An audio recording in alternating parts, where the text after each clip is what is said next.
type to give up. If I do something, man, I do it till I get what I want. I turn a business out of nothing into something I love. I got a poker face, but honestly, I'm not one to bluff. I flip a switch, never miss, man, I always stay up.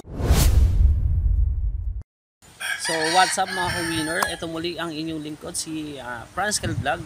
Bibigay ako sa inyo ng mga tips about sa ating paboritong sports na stuff. So guys, ang pag-usapan natin for today's video is about sa mga sinyales ng manok. So meron kasing guys na isang subscriber natin na talagang hate niya yung mga may sinyal na manok. So ganito daw, hindi daw talaga accurate, hindi daw nananalo or ano.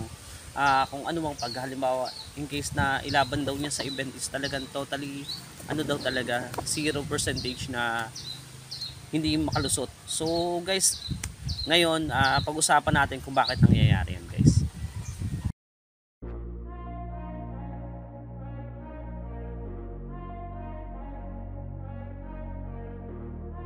So guys, ayan, tuloy tayo guys. Alam nyo guys, may dalawang factor kung bakit hindi nananalo yung manok natin. Unang-unang factor guys is yung sinyalado nga yung manok natin, pero mas mataas ang sinyal ng kalaban. Kumbaga, mas mataas na uri yung sinyal ng kalaban, kaya tinalo yung ating upcoming winner. So, ang number 2 guys is yung sinyalado nga yung ating upcoming winner, hindi naman natin ikinondisyon ng maayos kung hindi natin inihanda. So, yun ang factor guys na nakaka-apekto doon sa ating upcoming winner. So, ang gusto kong i-point dito, gusto kong sabihin sa lahat, shoutout muna sa mga naniniwala sa mga sinyal ng ating mga manok. Shoutout sa inyo lahat. So, kindly comment to this video kung ano yung mga sinyales ng mga manok na inyong pinaniniwalaan at inyong mga subok na. So, back to the topic tayo guys. So, hindi porke guys, sinyalado yung manok natin, talagang mananalo na 100%. So, sinasabi ko na may kalaban or may opponent ang ating upcoming winner. Maaring hindi siya maging winner sa darating na mga upcoming event. So ang percentage niyan is for example 50-50. So madadagdagan lang yung 50% chance of winning niya kung ihahanda natin ng maayos yung ating upcoming winner. Kasi guys, for example, ikaw sinyalado kang tao, for example. Ayan, lagay natin sa tao guys. Na kumbaga sabihin natin may enting or ano man na ganyan senyales na talagang matibay na tao or ano man, pero wala kang training. Kagaya lang din lang ng sundalo yan Patatakbuhin ka ng 7 km, let's say na mga 3 kilometers na lang para malapit. Kasi sa mga sundalo natural yung mga ganyan Ang sundalo guys, may mga training. Ikaw ordinaryong tao lang, hindi ka sundalo, hindi ka atletika na tao, pero pinaniwalaan mo may anting-anting ka. Ang tanong mo guys, makaya mo kaya guys? So yun ang pinaniwalaan mo, may anting-anting ka. So sa manok kasi, sa mga upcoming winner natin, ang tinatawag na senyales yung sinasabi nilang anting-anting. Kumbaga senyales, kumbaga isang palatandaan na pwede silang manalo kasi kakaiba sila. So back to the topic tayo guys, kasi lumalayo na tayo. Guys, kaya natatalo guys ang ating mga upcoming winner. Kasi kahit ito ay sobrang ganda na ng sinyal. For example, sa kiss ng ating upcoming winner, may nakita tayo na kakaiba. So ayun talaga yung tipo na sinasabi ng ibang tao na maganda sa unang laban, wala talagang paltos. Kumbaga talagang lusot at tumatik. Pero sa kasamaang palad, nung inilaban natin, hindi man lang nakasugat guys. Alam nyo guys, yung paliwanag ko sa ganyang bagay. Doon tayo sa point na sa sinyal by sinyal ang labanan. Maaari guys na meron sinyal din yung nakalaban ninyo na yung opponent ninyo, yung opponent nyo. Maaring din, may sinyal din yun na mas matindi doon sa sinyales ng inyong upcoming winner. So wag kayong sumumaan doon kung kayo ay hindi nagwagi sa patimpalak na yun. Dahil guys, may mga aspect nga kumbaga sa may mga point yan tinatawag maaring mas mataas yung uri ng senyales nung inyong opponent, or di kaya naman mas maganda yung paghahanda na ginawa nung inyong opponent kaysa sa inyo. Kasi guys, kapag may senyal ang manok niyo tapos inahihanda nyo pa ng maayos, so talagang sabi nga hindi man kayo magwag pero sulit guys yan. Kasi ang inaihanda ng maayos na upcoming winner na inihanda ninyo ng maayos, eh talagang papalo at papalo yan. Bibigyan kayo ng magandang laban. Kung hindi man kayo magwagi, pero magandang laban ang ipapakita nyo. So ganyan guys yung pinakang tingin ko, eto opinion ko lang to ha. Kasi alam ko maraming mga bashers o ano. So labas kayo mga basher, comment down below to my video, and then sabihin nyo kung naniniwala ba kayo sa sinyal ng manok or hindi. Kasi ibang usapan naman guys yung mga matataas ang nauri ng mga manok. For example, kagaya ng mga sabihin natin ng mga galing sa mga sa mga farm na compare sa mga mistusuhin na manok. Kasi karamihan ng mga mistusuhin na manok, yung mga nag-aalaga niyan, mga ordinary din lang na sabihin natin mga walang kakayanan, sorry for my words yung walang kakayanan or di kaya talagang sabi nga hindi nila pinopokosa, binabudgetan ng gusto yung pagmamanok nila.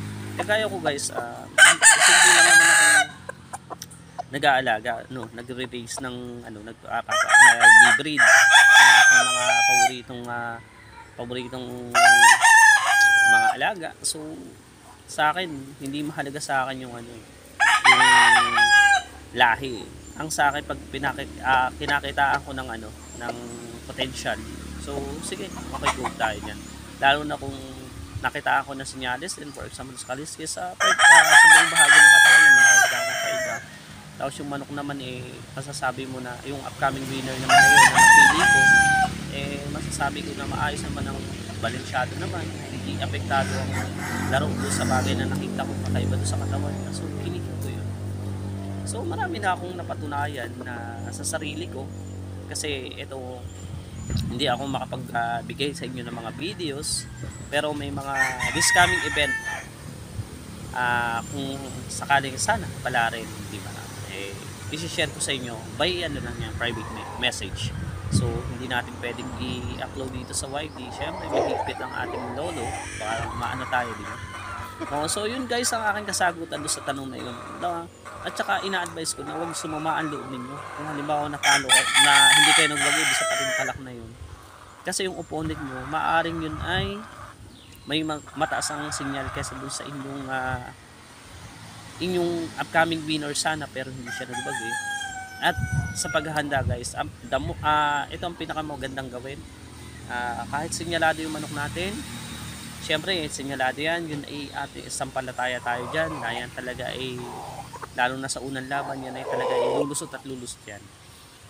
Pero kahit sinyalado yung manok natin, kailangan pa rin natin i-train, kailangan pa rin natin bigyan ng magandang pag-aalaga, kumbaga maayos. Ibigay natin lahat ng pangangailangan niya upang siya ay lumakas, upang lumabas yung tunay na laro niya. Kasi guys, kung hindi natin ibibigay lagi na sa talian, hindi natin man lang hinihimas, hindi man lang natin kumbaga ini-stretch, hindi man lang natin binabatak, wala tayong asahan guys. Huwag kayong umasa. Pag umaasa kayo sa sinyal ng manok lang, guys, hindi pwede yung ganun. Tapos sasabihin nyo pag natalo, sisisihin nyo, akala ko ba totoo yung sinyal?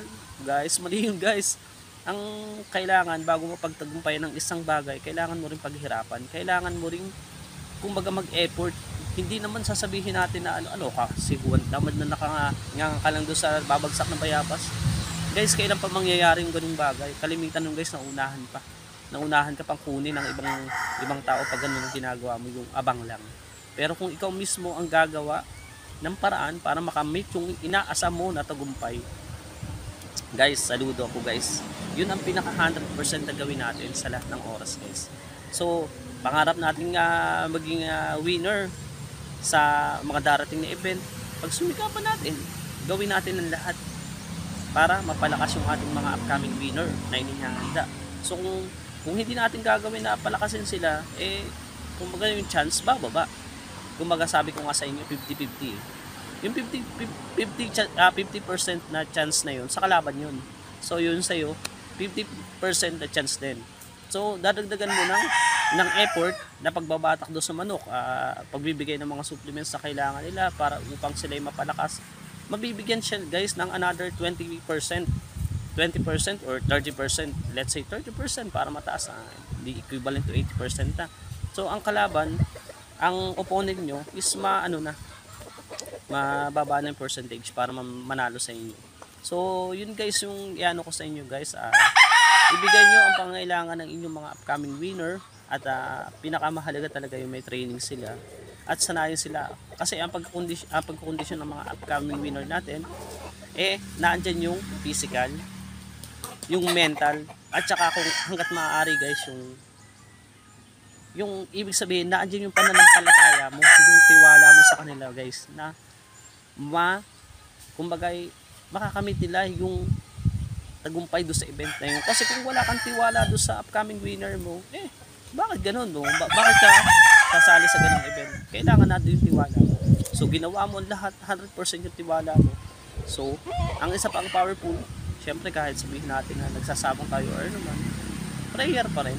Kailangan tayong makalimot at tumawag sa taas na pagbigyan yung kahilingan natin. Kung hindi man nga ibigay sa itong darating na event na to or naman, maaaring may mas nangailangan kaysa sa atin, pero iba pa rin yung nag-pray ka. So yun ang aking maipapayo guys, at yung aking obserbasyon sa mga ganung bagay.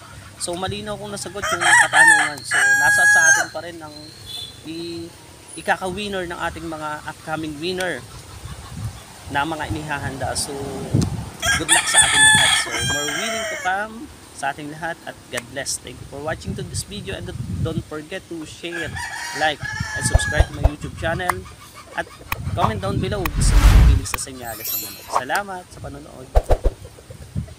It's only worth it if you work for it. It's only worth it if you work for it. I won't stop till they hear me. Hey guys, do you like the video? If yes, please don't forget to subscribe and like the video. It really means a lot to me. Thank you.